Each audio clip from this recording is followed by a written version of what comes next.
Hello, gorgeous people. How are you? Today I'm talking about the details, the Anunnaki, and why the emissaries are excited.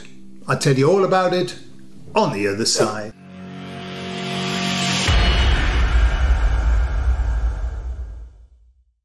So I was connecting with the emissaries the other day, and they said to me, we're very excited. They didn't say it in that Welsh accent, which I like when they say I'm very excited. They didn't say that. They just said we're very excited. And I said, so why are you excited? And they said we're excited because the end is near. Okay? And I said to them, yeah, but what does that even mean? The end is near. Understanding that they don't have a time reference. So for me, it's like, how near is near? 100 years, 200 years, tomorrow, this morning.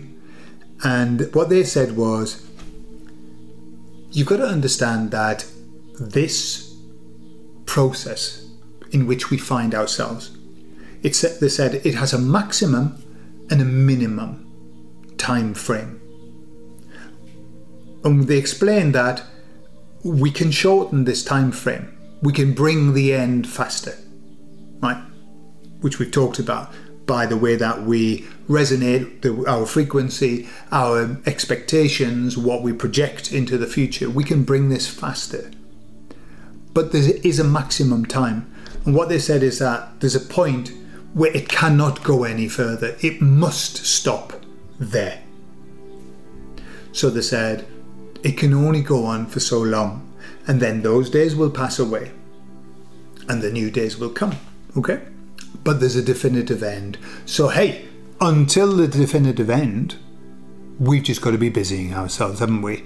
But knowing, it's like that knowing. I was talking about this, how I'm not worried about the future at all. Just because I know that this is going to come to an end. And I have a feeling that I'm going to see it. I have a feeling that we're going to see it.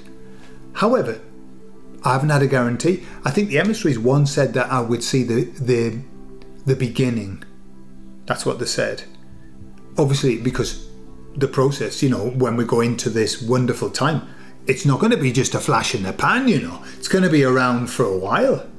And so, longer than my life. So I'll see the beginning. And that's good enough for me. I'll come back to the middle. I'll come back. Might not come back to the end of it. I think that would be very sad, seeing the fall, the decline.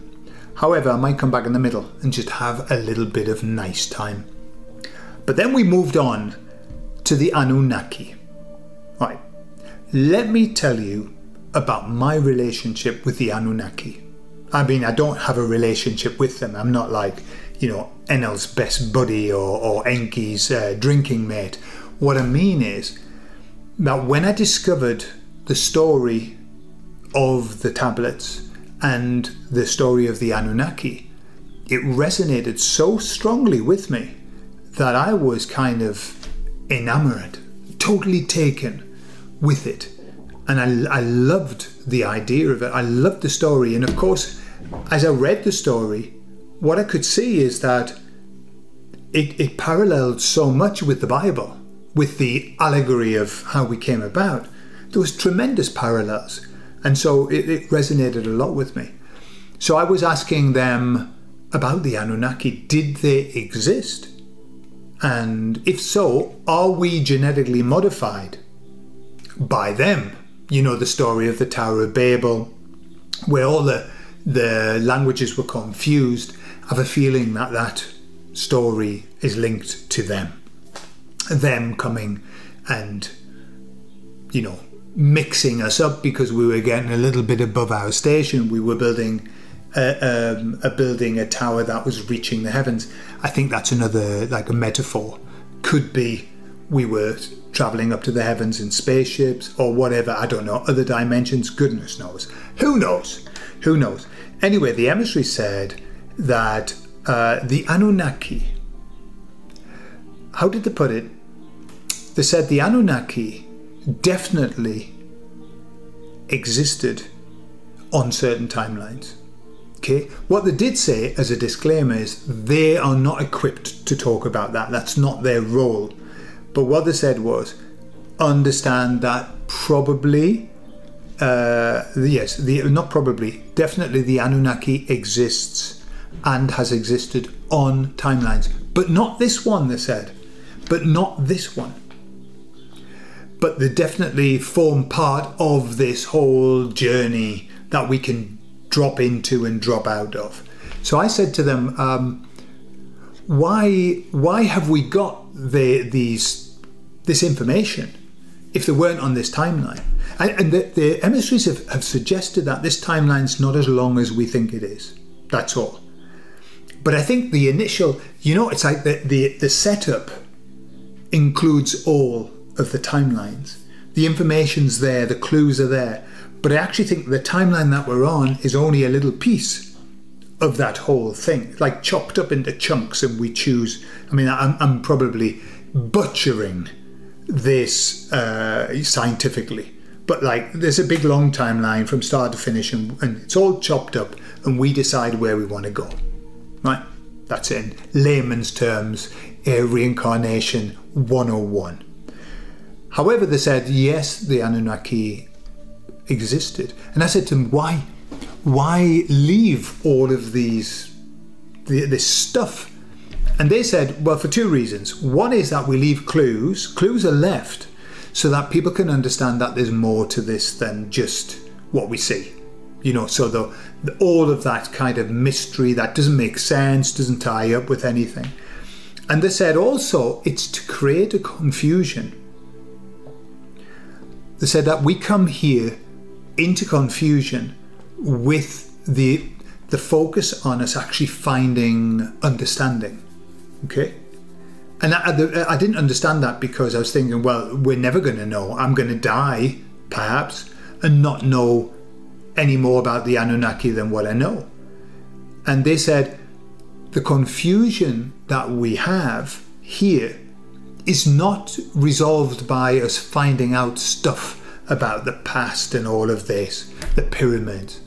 They said the confusion is lost, is gone, is remedied when we realize that the details are not important. And they emphasized this massively. The details are not important. We drown in the details. We get caught up in the details. We get messed up in the details. And you can see that in the way that they try and manipulate society and mankind. They give them too many details, too many conflicting details. And what happens? People don't know what to believe. They don't know what to follow. They don't know even, they don't know what side they should be on because it's all so confusing. Those are the details that we need to get away from. So our focus, our journey here it's a journey within, isn't it? So it's to get away from the details and just understand who we are, what we are, remember where we came from. Once we understand that, the details don't matter. When you hear people who are in the, out-of-body experiences, near-death experiences, they all say the same thing. When they're on the other side, they realize that it doesn't matter. And they see people crying over their body and they're thinking, why are you crying? There's absolutely no need. It's not important. And I think that's where we're going to get to. We're going to get to a point where we realize that it's not important. Nice to know, of course it is, but it doesn't matter. It doesn't matter. It doesn't take away or add to who we are and what we are. That's all. So yeah, it might make things more interesting. But at the end of the day, our journey is within. It's our journey to understand who we are, not to understand everything around us. There's a saying, you can't know everything. It's physically impossible to know everything, and especially with our limited ability to know the truth. So there you are. Anunnaki, definitely. But hey, don't get hung up on it, and don't worry if you don't know and don't understand everything about it. Don't get tied up in the details either, because the details are messy. And remember that there is a maximum limit to this particular period that we're in, and we're going to reach the end of it, and we are probably all going to see the start of the beginning. So I love you all, and I'll speak to you all later. Bye bye.